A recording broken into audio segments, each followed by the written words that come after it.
Hi friends. పాలు విరిగిపోతే మీరు ఏం చేయాలని ఆలోచిస్తున్నారా?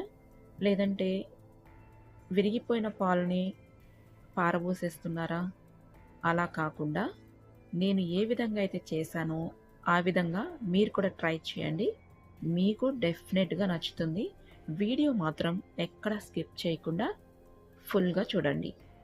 నేను పాలు కాగపెడుతుంటే ఇలా పాలు విరిగిపోయినియండి.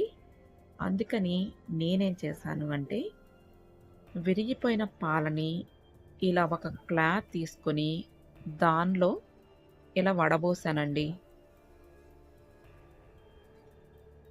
విరిగిపోయింది అలా పలుకులు పలుకులుగా వస్తుంది కదా! దాన్ని నేను క్లాత్‌లో ఇలా వడబోసాను. క్లాత్‌లో కాకుండా కూడా టీ వడపోసుకునే దానిలో కానీ మనం అలా అయినా వడపోసుకోవచ్చు. వాటర్ అంతా పోయిన తర్వాత ఆ క్లాత్‌ని గట్టిగా అలా ఫోల్డ్ చేయాలండి. ఇక్కడ నేను చూపిస్తున్నాను కదా!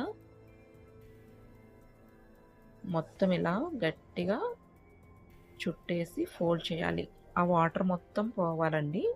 దానిలో కొంచెం వాటర్ కూడా ఉండకూడదు. నేనిక్కడ చూపిస్తున్న విధంగా క్లాత్‌ని అలా ఫోల్డ్ చేయండి.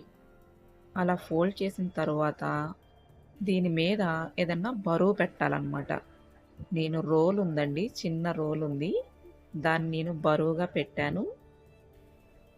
బరువైంది ఏదైనా సరే రాయి కానీ, ఏదైనా బరువైన వస్తువు ఏదైనా పెట్టొచ్చండి. దానిలో ఇంకా ఏమన్నా వాటర్ ఉంటే మొత్తం పోతాయన్నమాట. అందుకని నేను బరువు పెట్టాను అలా. ఒక 2, 3 గంటల తర్వాత చూపిస్తున్నానండి. ఎలా అవుతుంది.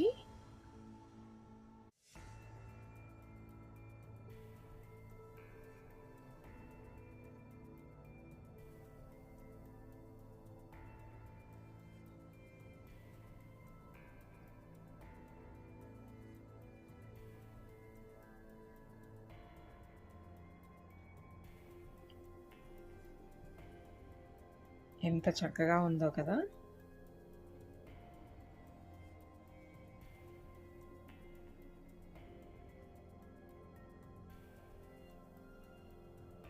ఇప్పుడు